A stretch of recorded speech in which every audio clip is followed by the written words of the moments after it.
President Pitzer, Mr. Vice President, Governor, Congressman Thomas, Senator Wiley and Congressman Miller, Mr. Webb, Mr. Bell, scientists, distinguished guests, ladies and gentlemen.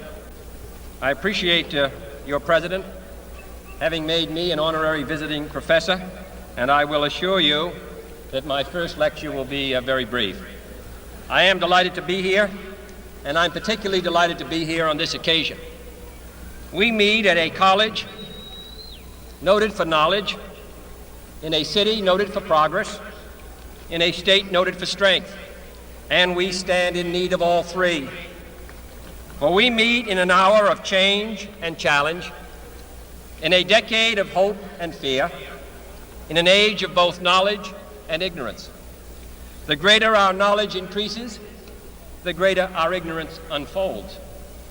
Despite the striking fact that most of the scientists that the world has ever known are alive and working today, despite the fact that this nation's own scientific manpower is doubling every 12 years in a rate of growth more than 3 times that of our population as a whole, despite that, the vast stretches of the unknown and the unanswered and the unfinished still far outstrip our collective comprehension.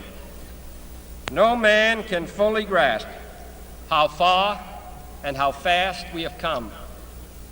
But condense, if you will, the 50,000 years of man's recorded history in a time span of but a half a century. Stated in these terms, we know very little about the first 40 years, except at the end of them, advanced man had learned to use the skins of animals to cover them. Then about 10 years ago, under this standard, man emerged from his caves to construct other kinds of shelter. Only 5 years ago, man learned to write and use a cart with wheels. Christianity began less than 2 years ago. The printing press came this year.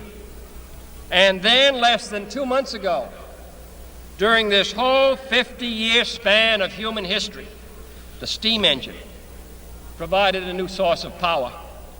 Newton explored the meaning of gravity. Last month, electric lights and telephones and automobiles and airplanes became available. Only last week did we develop penicillin and television and nuclear power.